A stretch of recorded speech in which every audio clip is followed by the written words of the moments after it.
on Talk Radio. William Clouston is here, leader of the Social Democratic Party. William, very good morning to you. Welcome. Morning, Mike. So, here we are in the midst of an international crisis. We've got a foreign secretary who can't be bothered getting off his sun lounger to make a phone call. We've got the three heads of the biggest departments involved in trying to rescue the situation and to try to make it safe for people to leave Afghanistan and get them back here. And they're all missing in action, I'm afraid.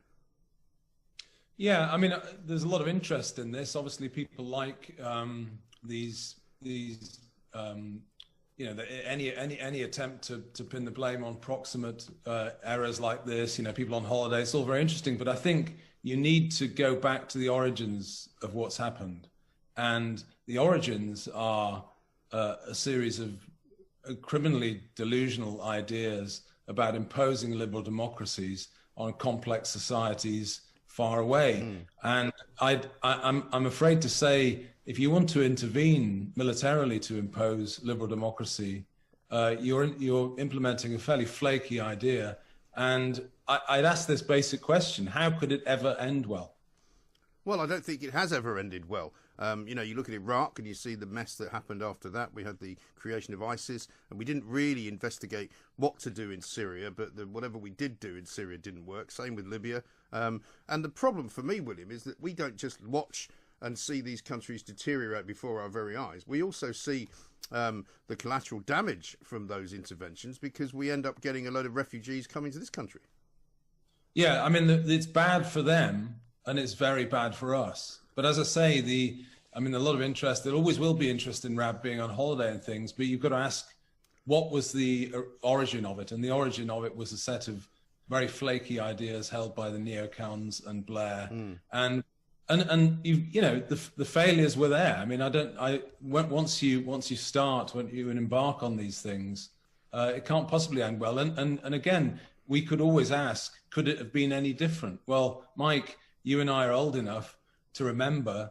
I was born in the 60s, but all of the precedents basically for these foreign interventions have been there throughout history. The Americans failed to pay any attention to the French Indochina War prior to going to Vietnam, and they should have done. And this time in Afghanistan, in the same domain, they failed to look at the Soviet experience there, which ended in failure, and they've repeated it again and again and again.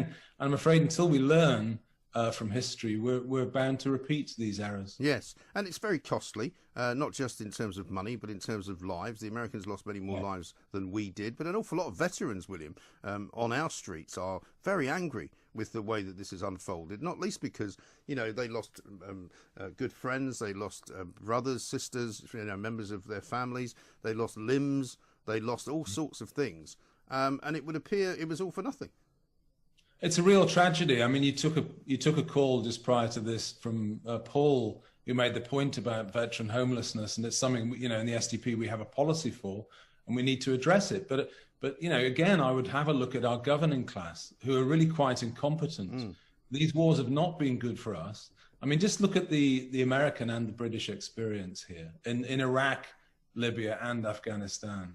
The people that govern us have seen fit to spend billions of pounds, billions of dollars on these foreign adventures, while our own infrastructure is crumbling, while we have health needs and housing needs that are not being dealt with.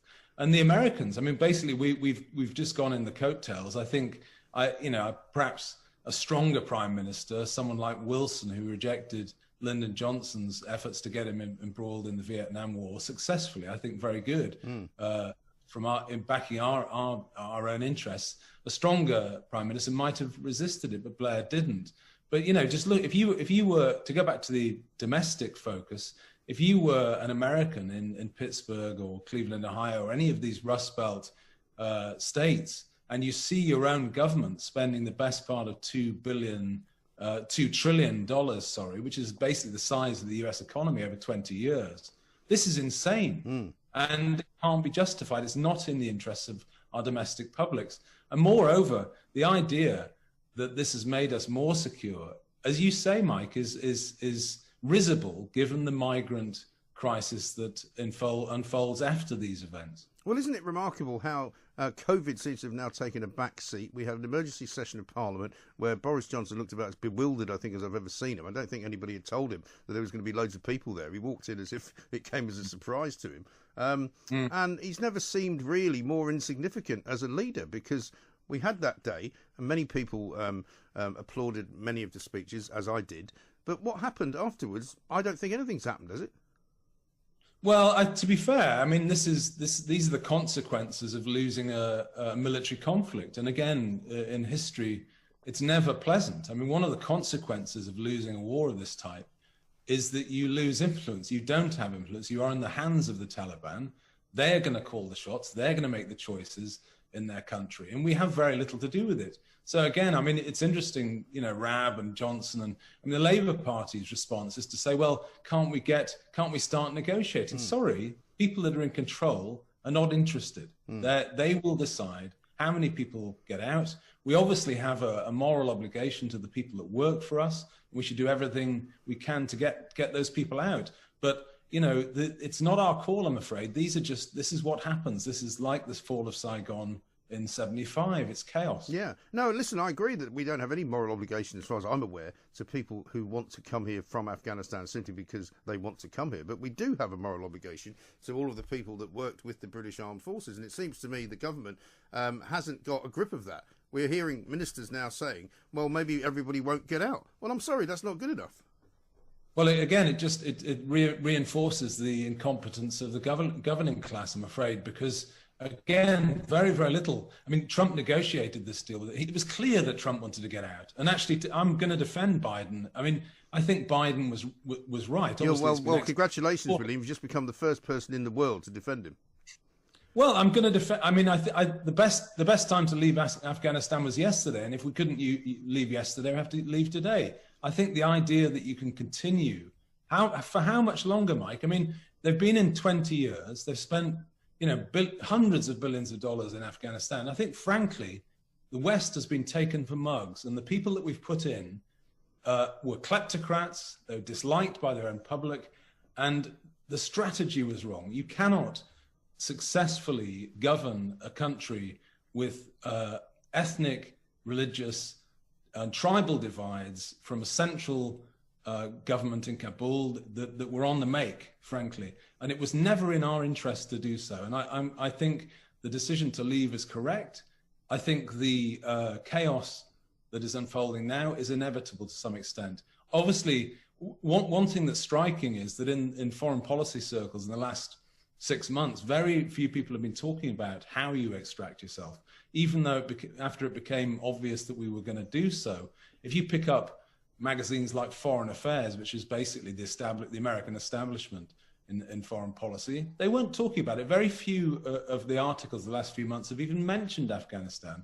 And then it comes along and people think, how did that happen? Well, they should have been planning for it. Well, of course. And that is why you can't defend Biden, because I agree with you about the foreign policy front. You know, no question that people are fed up putting the young men and women into these areas where they clearly don't do any good, and all that happens to them is that they either get killed or injured, and the flags of America get burned and the flags of Britain get burned, and we all just end up with a lot of refugees. There's no doubt that that policy is correct, and Trump in many ways was the bravest president of all to actually admit that nobody wanted to be there, and so he was going to pull them out. But as one of our callers said, you know, Trump had a bunch of conditions when he did the deal with the Taliban, and he believes, and I think he's right to say so, I don't know if you heard him, saying that, you know, they took out the Iranian that they wanted to take out. They could have probably made the case to the Taliban leaders that, look, if you mess this up, we will take you out from the skies with a drone and you'll be done.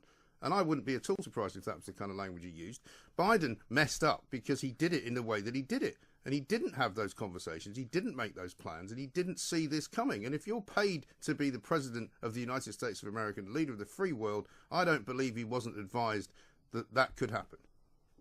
I think he probably, I have no idea what he was, whatever advice he had was wrong. What they didn't see was the rapidity of the collapse of the kleptocratic regime they put in place. Obviously, you know, Ghani just cleared off, the whole thing fell apart. But again, to go back to Raab could have made could have rung his opposite number in Afghanistan, but he wouldn't have been there for very long because the government was literally falling apart. What Biden couldn't know was how quickly that would happen. I mean, they spent billions funding this entity called the Afghan army, the Republican army. They didn't even know how many troops there were. Apparently, with 300,000, and then other reports say there were only 50,000. There were certainly a lot of people on the payroll. And as I say, the whole system has made mugs of the West. We've put in massive resources and got very little from it. But I agree that Trump was right, obviously, in wanting to get out. He paved the way. Unfortunately, it was on Biden's watch. I don't actually believe it would have been much less chaotic if Trump was in charge, to be honest. Well, we'll never know the answer to that, but I don't think it could have been any more chaotic because it really is bad and it's getting a lot worse. And there's no question that by this time next week, William, I wouldn't be at all surprised if the Taliban have taken complete control of the airport and basically nobody can get anywhere. Yeah, I mean, I think you've got a window now and they need to get as many people under our wing who we have responsibility for out as soon as possible, but it's the Taliban's call. I mean, there is some leverage, Mike. The Americans, for instance, have very large deposits nominally in the name of the Afghan government in their bank accounts, and there's lots of influence they could have. But as I say, the consequences throughout history of losing an armed military conflict are severe, and it's always chaotic. The point I'm making is that we're just in the wake of terrible, foolish decisions made by Blair and Bush and Cheney and Rumsfeld. And this, I don't think you'd have ever had a situation where it would have ended well. Yes, but this is all very well because we can talk like this now, William, having seen 20 years of failure. But as Tony Blair said, and I'm, as you know, not somebody that will in any way laud politicians. He said something once where he said that 9/11 changed everything. And 9/11 did change everything. And it was a very different world. And if you remember waking up the morning after 9/11, I would bet you that you, like most of us, were thinking, Christ, what's going to happen next? They've literally blown up New York City.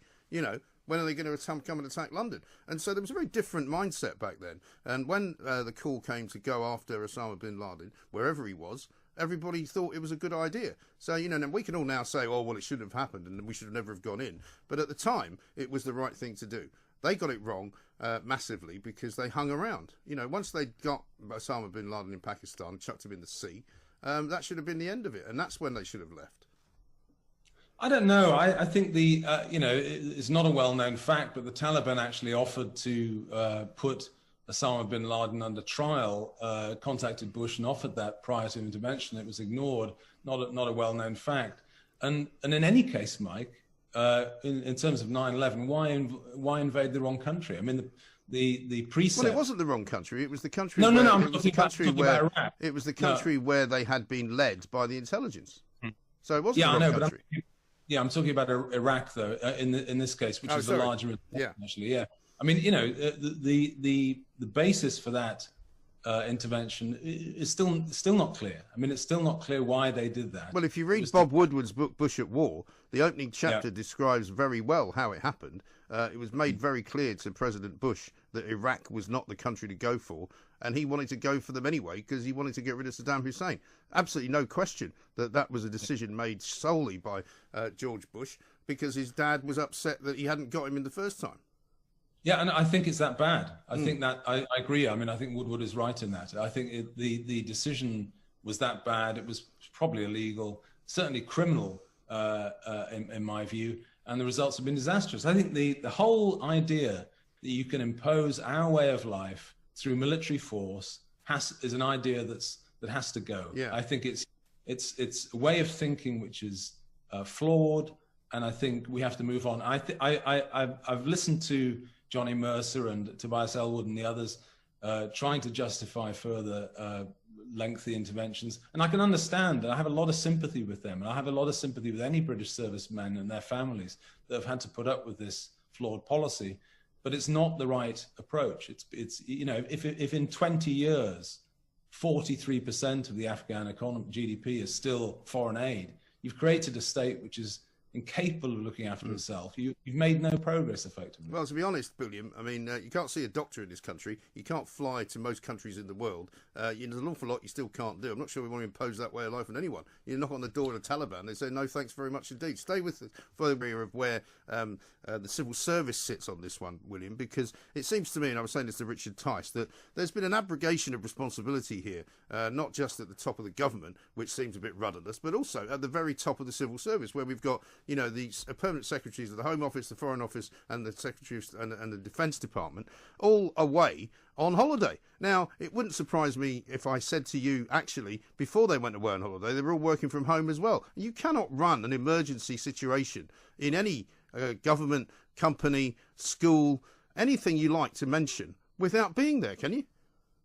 No, you can't. And actually, it doesn't seem to occur to these people that during a crisis, you might want to be in London at your desk and speaking to your team.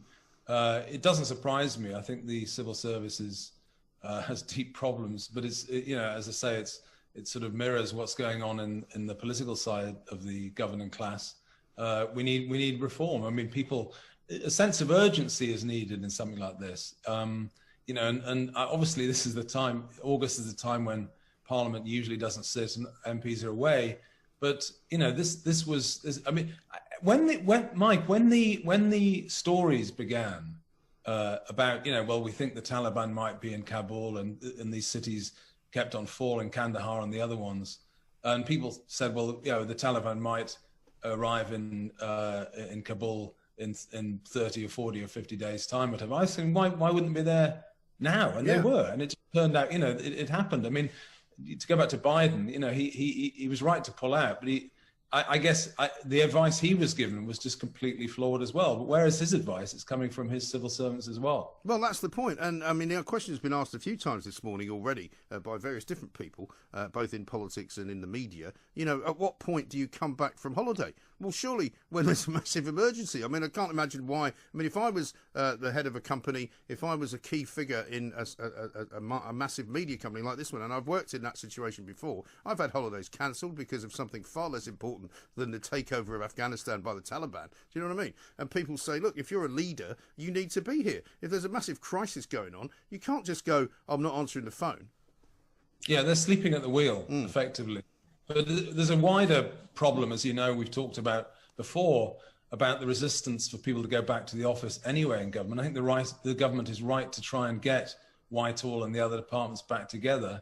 I mean, we know, you know, UK adults have antibodies to this virus up to sort of, you know, 92, 94%. Well, that's it. I mean, you've got to get back to work. You really have to and our cities depend on it.